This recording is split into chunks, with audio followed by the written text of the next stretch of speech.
Welcome back, guys. So today let's talk about everything that I've watched. And it's been a lot in the past week or so, I think, since the last video I did for what I've been watching. So let's start out with the big one that came out this week, which was Doctor Strange in the Multiverse of Madness, which is directed by Sam Raimi, of Evil Dead fame, of Spider-Man fame, a lot of others. I've seen most of his movies. There's like five I think I have not seen, four or five. I know I haven't seen Quick of the Dead. I haven't seen The Gift, and a couple others. But Sam Raimi, though, is a director that I really like. And I'm glad that he helmed this movie after Scott Derrickson left the project. And I liked Scott Derrickson's first Doctor Strange. It was a good movie, and it was effective and fun and really, really trippy and really unique for, I think, the Marvel Cinematic Universe at that point. And I really like Doctor Strange as a character. And looking at Doctor Strange in the Multiverse of Madness, without giving away too much, I won't give away much in this. It is about Doctor Strange finding out again about the multiverse after Spider-Man No Way Home. And he finds this girl named America Chavez who can go through different dimensions while being chased by Wanda. Wanda Maximoff, Scarlet Witch. Which is great because Wanda is one of my favorite characters in the MCU. So she's a great addition to the film. And it, like I said, looking at this one, it really feels like old style Sam Raimi. The last movie he directed was Oz the Great and the Powerful, which didn't really feel like Sam Raimi that much. It really felt like a Disney thing. But this one really has a lot of Evil Dead vibes in it, which is great. The only thing that I thought was weird in this movie, and I did like these scenes, was the Illuminati stuff. And again, I won't go into who the Illuminati are and blah, blah, blah, but like that segment of the movie didn't feel like Sam Raimi directed it. It felt like it was a Marvel studio head that was like, we got to put these things in this movie to further elaborate on the universe. It really felt weird, but it was effective though, because that Illuminati scene was awesome, and it really did have a little bit of Sam Raimi influence in it, but it felt like it was shot differently. Like it didn't feel like the same kind of movie like the rest of the movie. But despite that, I thought that the movie was pretty well done. I still liked Spider-Man No Way Home more than this in terms of like the last Marvel movie that came out. I still love No Way Home, and I watched that again like recently. But in the Multiverse of Madness has some great effects. It's got some great performances. I really like Benedict Cumberbatch, like in all these movies. He's so great, as well as Elizabeth Olsen. Scarlet Witch is fantastic. And the other people involved that I'm not going to mention all did a great job. There isn't as many surprises as, like, say, Spider-Man No Way Home, but this one had a couple of oh shit moments where you were like, wow, I didn't expect this to be in the movie. Okay, but it's cool to see that it's in the Marvel universe kind of thing, like in terms of like a new character or something. I did appreciate that. I thought that was cool. And if you watch the TV spots or commercials for this, like you know that they've got cameos in this, and they kind of spoiled, not all of them, but they kind of spoiled most of them in the trailers, which is really surprising because Spider-Man No Way Home didn't do that at all. But despite that, I still thought that this was a fun time. Doctor Strange, I really dug it. I definitely will watch it again. I usually like most of these Marvel movies. The last couple before Spider-Man No Way Home and this one have really let me down. Like the Eternals, I thought was pretty boring. Shang-Chi, I thought was fine. But these last two are really good. Like I love No Way Home, and this one is a little under No Way Home in terms of quality, but it's still really good and still effective. So Doctor Strange and Multiverse of Madness, like I said, I really liked. Great to see old Sam Raimi back. And then I watched another theatrical release, The Northmen, which is the newest Robert Eggers movie, which I thought at first would be an A24 movie because it looks like it is, but it's not. Whenever the movie started, I was like, oh, this is not A24. I thought it would have been because I'm so used to Robert Eggers with The Witch and The Lighthouse doing those movies. But looking at this one, it is about a king that is wronged and is taken away. A guy who's rightfully needs to be the king, and he goes back to the throne to try to gain his kingdom back as an adult. I'll say this about the Northmen. Like Robert Eggers' other movies, this is bloody as hell, and this is awesome. I really love the Northmen. Alexander Skarsgård plays the main character, who does great, and Anya Taylor-Joy, who I love and everything, is awesome as well. And I really like Nicole Kidman. I thought she was fantastic as well. The performances all in this were really great. Um, and I love the fact that Robert Eggers can do this, where like every movie he's done, like these actors, even though they're already great in the first place, just really give off stellar performances. And this movie is unapologetically brutal and just everything. Like it's really good. Really love the Northman. I can't say much about it because I don't want to spoil it.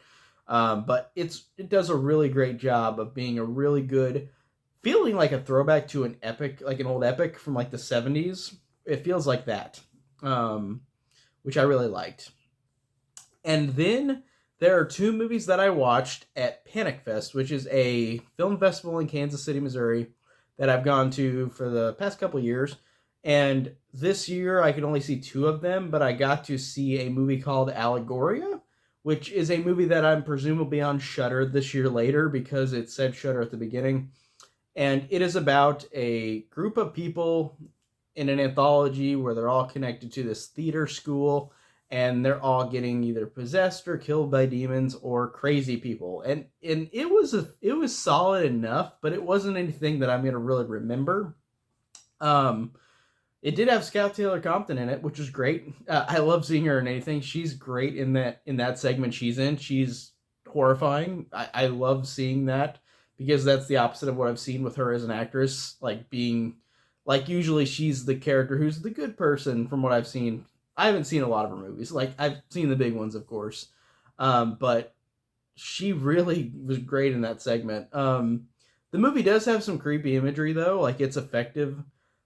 But like I said, it's just one of those I'm going to kind of forget. Like, it's not super fascinating or interesting at the end of the day, Allegoria. But it was fun for the most part.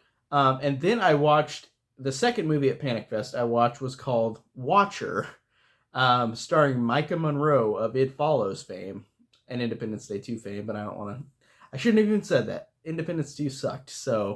But Micah Monroe plays the main character in this movie, a girl who moves to Romania with her boyfriend / husband. I can't remember if it's boyfriend or husband, whatever. She moves with her partner, and a guy is watching her from across the street. And that's really all I'll say. It's a slow burn, but it's effective, and Micah Monroe does a great job.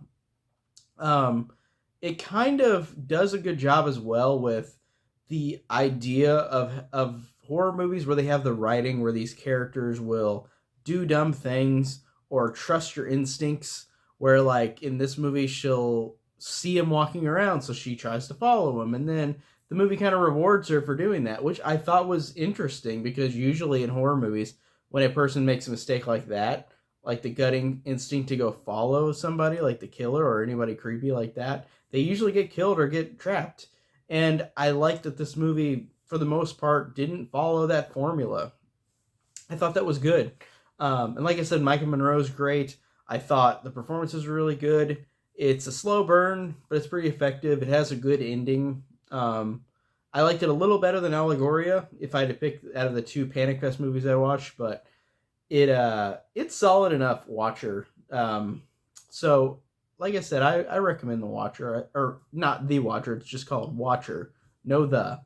I recommend it, and I think it will be on Shudder as well this year, because I think it said Shudder at the beginning too. So people will be able to watch it later this year. And that's the cool thing about Panic Fest, is that it is a film fest that has a lot of stuff that does go to Shudder.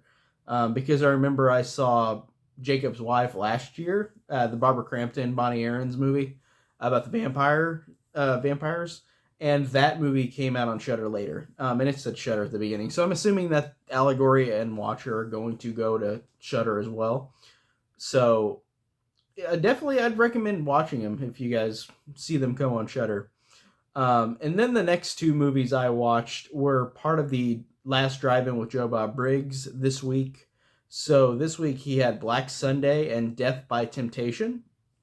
And Black Sunday is the Mario Bava movie, the first directed Mario Bava movie, about a woman who is killed at the stake and comes back and starts killing off people later, like 100 years later. And it's weird because Black Sunday, like, it gets a lot of praise.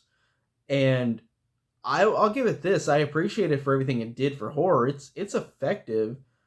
But if I'm being honest here, I didn't fully stay that interested in the movie. Like, I thought Black Sunday, like, it's just not, it's not one that kept my attention. And I'm not saying that as an insult to the movie. I guess I'm just not very great with this particular movie. But there's some slow burns I love, but this one just, it didn't really, like, it had great things about it. Cinematography, performances were great, the villain was great. But it just wasn't super interesting to me. It's just not my cup of tea, I guess, in terms of this type of horror movie. But I still appreciate it for everything it did. So Black Sunday, I do think is fine, but I just don't love it like everybody else does, and that's totally fine. That's why people have different opinions. And then Death by Temptation is a movie that I had not seen before, because I have seen Black Sunday before. But Death by Temptation is a movie directed by James Bond III, which is a name I was like, what? And it is, he only did this movie apparently, according to what they said on the show. And Death by Temptation is about a female succubus that is killing off men who she lures to the bars. And this came out in the 90s, I think is what it said. And this is produced by Trauma Films, which is interesting because I didn't expect this to be a trauma movie. But this movie is freaking fun. I really liked Death by Temptation. It's really cool too because it's an all black cast. It's literally just all black people, and I think that's great. I think that is something that I usually don't see in movies, and I liked that. I literally didn't see a white person in the movie at all. I was like, really? Okay, good. That's cool. It's just something different that you don't see every day in movies, and I appreciated that. And the performance by the villain in this is fantastic. The villain, I forgot her name, but she is so great, and she is so scary, so intimidating. This one really does a good job of being just creepy, but also fun. Like, by the end of the movie, it gets goofy, but it gets fun. And apparently Lloyd Kaufman directed, like, part of the ending because the movie was kind of done, but then Trauma got a hold of it and they wanted to make it more actiony at the end. So Lloyd Kaufman, I guess, directed some of the ending, which is fine, and I think it still works. But I really liked Death by Temptation. It was a really entertaining movie, really fun, great villain. And then I watched, I bought the Scream Factory over there. I don't know if you can see it, but for Elvira's Haunted Hills, which I had never seen before. Of course, it stars Elvira, and it is about Elvira in the 18th century, and wacky hijinks ensue. And like, there's somebody who is like in this castle who lost his wife, but then the wife might be the reincarnation of Elvira, kind of thing. And it's okay. Elvira's Haunted Hills. I liked Elvira Mistress of the Dark, the movie, way more than this one. This one was serviceable. It had some funny lines, of course, by Elvira. Of course, she's usually pretty funny, but this one felt more aimless. Like, it had some jokes that I thought worked, and then some where I'm just like, ugh, groaner. But Cassandra Peterson, of course, is great in these, and I really dig her still, regardless of the movie just being kind of aimless. I thought that she did great, like usual, but I really liked Mistress of the Dark way better, the other movie that she did. This one was kind of fun, but it was really kind of forgettable in the same thing. I'll definitely try to watch it again one day, but yeah, for first initial reaction to Elvira's Haunted Hills, I just thought it was whatever. Nothing super special. And then I have a rewatch, because I have not rewatched as many movies recently this week.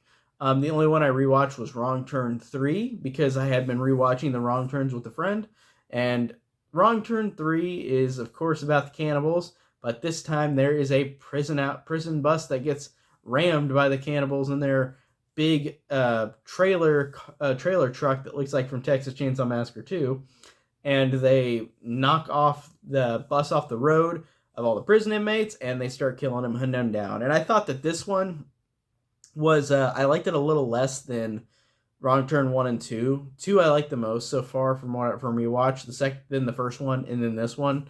This one had some great gore in it, but I just kind of felt more bored in this one, honestly, compared to the first two Wrong Turns. Like, I thought it was a little more boring, but I still thought it had effective stuff to it.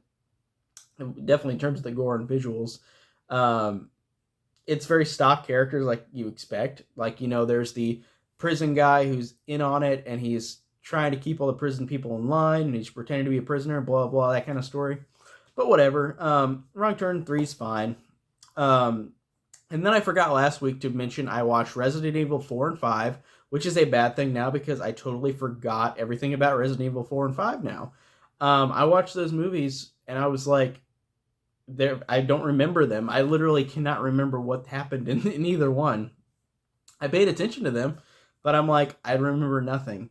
And there's one more Resident Evil movie, The Final Chapter, which I need to watch because I've never seen that. But I have watched the Resident Evil Welcome to Raccoon City, the one that came out this year or last year, whatever, the reboot. I did see that one. So the only Resident Evil movie I need to watch is The Final Chapter, the last Mila Jovovich one.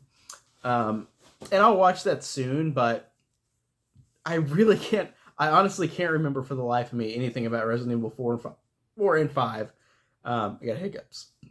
Resident Evil 4 and 5, I literally can't remember anything about. But, yeah, pretty quick video, but that's all I watched this week. Of course, I got more stuff coming in next week. I think Firestarters is next week. Zac Efron's movie reboot. And I'm trying to remember what else. But I'll, of course, review what's next week. And I'll see you guys later. Take care.